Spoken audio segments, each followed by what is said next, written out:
Boa tarde, caros alunos. Sejam bem-vindos à nossa videoaula de Matemática 1 da primeira semana do mês de agosto, certo?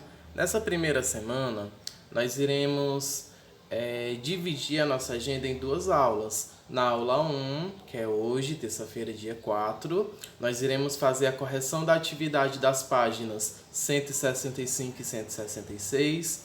Além disso, iremos trabalhar o conteúdo plano cartesiano e na aula 2, que acontecerá quarta-feira, dia 5, vocês irão resolver a atividade que consta na resolução das questões das páginas 169 até a página 75. Assim, concluiremos o módulo 2 da nossa disciplina. Pessoal, iniciando a correção, a questão 1 da página 165, ela pede para escrever por meio de uma potência as multiplicações a seguir. É simples, né? No item A, por exemplo, nós podemos ver que tem uma multiplicação do número menos 7. O número menos 7 está sendo multiplicado por ele mesmo 4 vezes. Assim, a base da potência vai ser o número menos 7 e o expoente vai ser 4, porque o menos 7 está sendo multiplicado por ele mesmo 4 vezes. Assim, teremos menos 7 elevado à quarta potência. No item B, temos menos 5 vezes menos 5. Observem, o menos 5 está sendo multiplicado 2 vezes. Assim, a base vai ser menos 5 e o expoente vai ser 2. A forma de se ler essa potência é menos 5 elevado ao quadrado. No item C, temos o número 2, que está sendo multiplicado por ele mesmo 5 vezes. A base vai ser o número 2 e o expoente vai ser 5, porque o 2 está sendo multiplicado 5 vezes.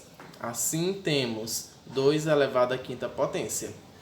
E no item D, temos o número 8, que está sendo multiplicado por ele mesmo 6 vezes. 8 será a base e 6 será o expoente. Temos a potência 8 elevado à sexta potência, certo? Essa foi a questão 1.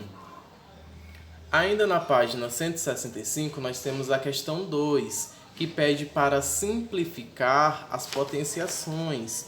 A gente vai simplificar de acordo com as propriedades que está na página 164. No item A, temos menos 7 ao quadrado vezes menos 7 ao cubo.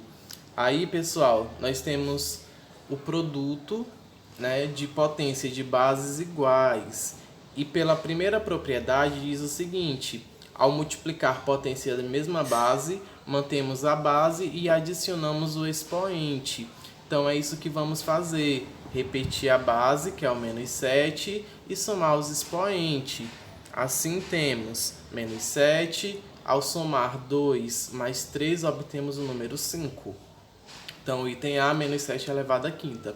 Na B, nós utilizamos a mesma propriedade, né? Base igual, repete a base, soma os expoentes. 19 elevado à 11ª potência. No item C temos uma divisão. Sabemos que a divisão é o inverso da multiplicação. Assim, ao invés de somar os expoentes, nós iremos diminuir. Então, repete a base, que é o menos 25, e diminui os expoentes. 8 menos 5, 3. Temos o resultado, menos 25 elevado ao cubo. No item D, a mesma coisa, repete a base, que é o menos 15, e diminui os expoentes. 11 menos 7, 4. No item E, nós sabemos que quando temos um caso como esse, nós iremos multiplicar os expoentes. Repete a base e multiplica os expoentes. Então, repete o 16 e multiplica 3 vezes 7, que é 21. 16 elevado à 21ª potência. E no item F, a mesma coisa. Repete o menos 14 e multiplica 5 vezes 4, que é 20. Então, menos 14 elevado à 20ª potência. Assim, corrigimos as questões 1 e 2 da página 165. Na página 163, nós temos a questão 3, que pede para preencher as igualdades tornando-as verdadeiras. Então, Considerando as propriedades das potências, a gente vai só preencher. Nós sabemos que na divisão a gente repete a base e diminui os expoentes. Então, o número que subtraído de 6, que dá 3, é 9. Então, o número que melhor preenche aí essa igualdade é o número 9. Na B, vejam, os dois números estão elevados ao mesmo expoente, então é só repetir o 3 lá fora do parêntese, né, como expoente dessa base. No item C, né, vai dar 14 lá ao multiplicar os expoentes, então o número que multiplicado por 7, que dá 14, é 2. E aí a gente vai repetir o mesmo número no 3, né, ele vai ser o mesmo expoente, 14, e o número que falta é o 7. No item D, ao diminuir, 5 menos 2 é 3, né? Diminuímos os expoentes e ao multiplicar 3 vezes 4, 12. 21 elevado à 12ª potência. Página 163, a questão 4 pede para que, sem efetuar os cálculos, determine as potências se elas são positivas ou negativas. Sabemos que quando a base é negativa, se o expoente for ímpar, o resultado é negativo. Se o expoente for par, o resultado é positivo. Então, no item A, base negativa, expoente ímpar, resultado negativo. Na B, base negativa, expoente par, o resultado é positivo. Na C, a base aí não está negativa, né? E sim o resultado. Então, o resultado vai ser negativo. E no item D, também vai ser negativa, porque ao efetuar os expoentes, 4 menos 3, 1. 1 vezes 5, 5. Então, base negativa, expoente ímpar, o resultado vai ser uma potência negativa, certo? Dando continuidade, temos a questão 5, que diz: com a ajuda dos pais, Fabiano montou a árvore genealógica de sua família. Escreva na forma de potência de 2 a quantidade de avós e bisavós que Fabiano tem. Então, pessoal, a quantidade de avós, ele tem o quê? 2 avós maternos e 2 paternos. Então, 2 elevado à quarta potência, ou melhor, 2 elevado ao quadrado, que é 2 vezes 2, é igual a 4. E a quantidade de bisavós, ele tem 2 bisavós, né, por parte. No caso aí está dividido em 3 partes, né, Então vai ficar 2 elevado ao cubo. Né? Tem o bisavô Fortunato, a bisavó Noêmia, bisavô Cláudio, bisavó Aparecida, bisavô José, bisavó Maria, bisavô Antônio e bisavó Francisca. Então 2 elevado ao cubo é igual a 8. Ele tem 8 bisavós, não é isso? Na página 166 também temos a questão 6, que pede para calcular as potências. Então, pessoal, quando o expoente é negativo, a gente deve eliminar esse sinal de menos para poder resolver. Para isso, a gente vai escrever uma fração com o numerador 1 e o denominador vai ser o número, né, que era a base da potência no início do item. Então, vai ficar 1 sobre menos 121 elevado ao quadrado. Ao elevar ao quadrado, a gente multiplica o número por ele mesmo. Sendo assim, o resultado é 1,441 avos. No item B, vamos escrever uma fração com o numerador 1 e o 7 vai ser o denominador. E tiramos o sinal de menos do expoente. Então, 1 sobre 7 elevado à quarta potência, que é igual a 2.401 avos. No item C, já é uma fração, a gente vai inverter. Numerador passa a ser denominador e vice-versa. Então, vamos ter menos 4 décimos elevado ao cubo. 4 elevado ao cubo é 64. 10 elevado ao cubo, 1000. Certo? Então, esses são os resultados da questão 6. Para finalizar, temos a questão 7, que ela quer saber qual alternativa representa o menor valor. O menor valor é o item B. que o resultado vai ser o próprio menos 1. O C, temos um expoente 0, o resultado é 1. No D, vai ficar positivo, né, o resultado, porque a gente vai eliminar o sinal de menos. E no item A também, o resultado é positivo. Então, o menor valor que a gente tem aí é o item B. Assim, finalizamos a correção da tarefa da aula passada. Pessoal, na aula dessa semana, nós estaremos estudando o plano cartesiano, certo? Então, pessoal, a gente já estudou que em uma reta numérica, cada ponto ele corresponde a um número e cada número também corresponde a um ponto. Por exemplo, temos aí nessa reta numérica o O, que é a origem, né, que está no 0, certo? Nessa reta aí, como podemos ver, como eu falei, o O representa a origem, que corresponde ao número 0. Os números positivos, eles estão à direita, né, o sentido positivo, e os negativos estão à esquerda da origem, né, o sentido negativo. Nós estudamos lá nos números positivos e negativos que os números negativos são menores que 0.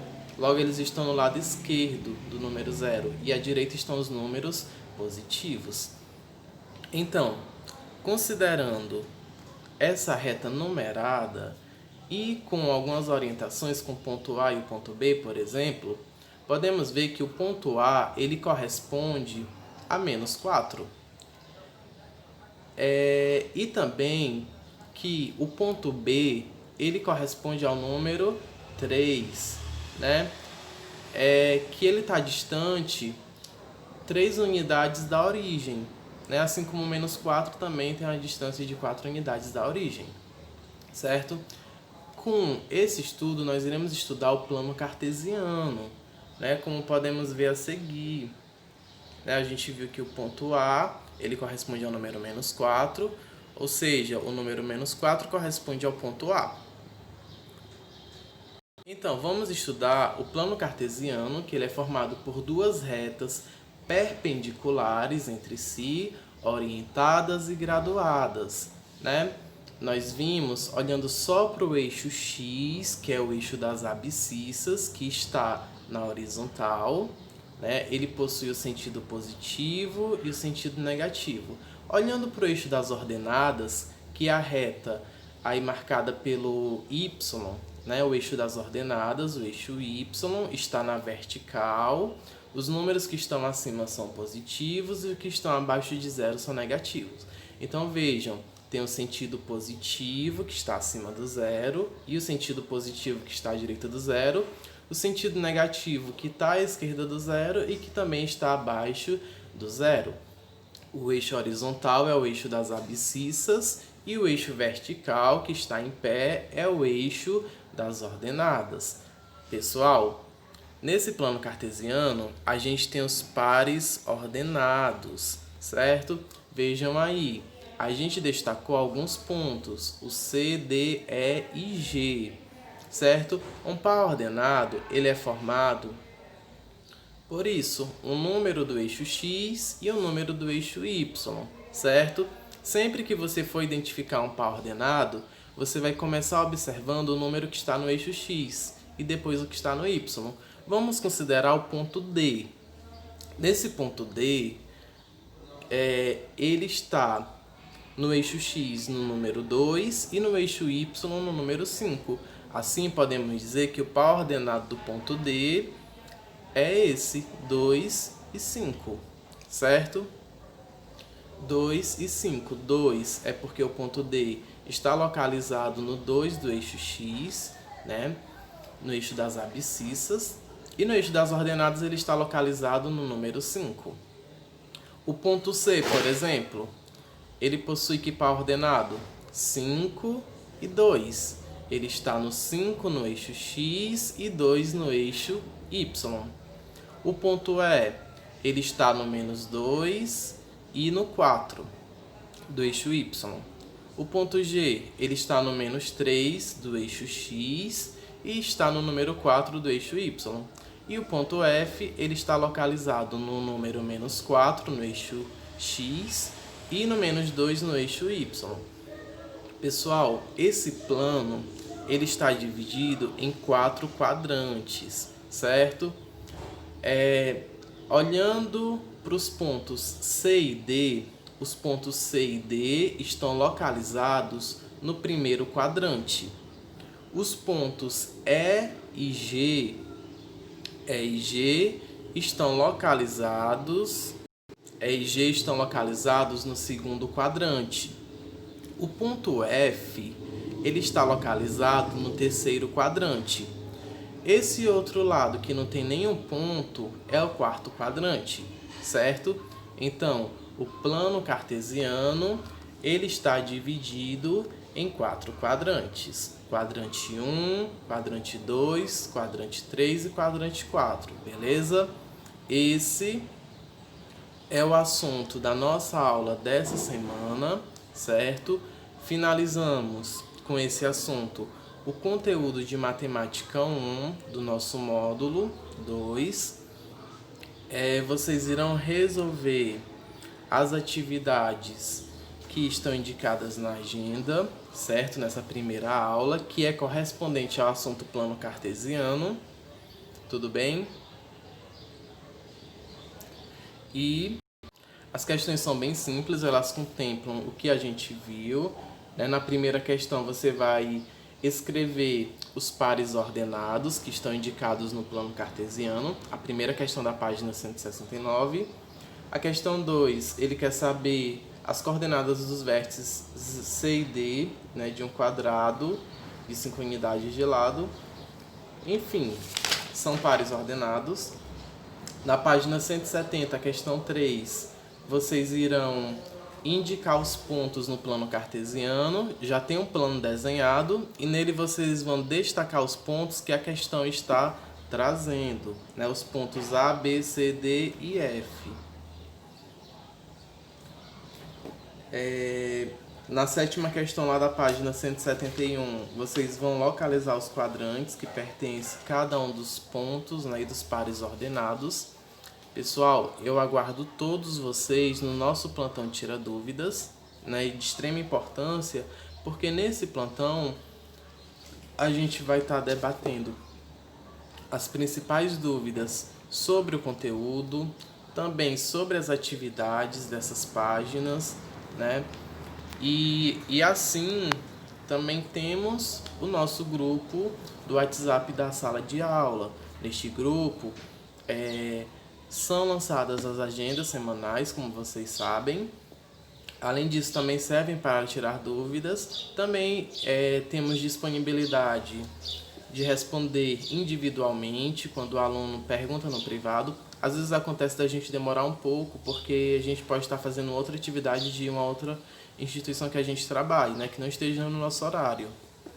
Mas mesmo assim, quando a gente olha o celular, a gente está sempre respondendo, não deixamos de responder. E aguardo todos no nosso plantão da quinta-feira, a partir de 1h30 da tarde.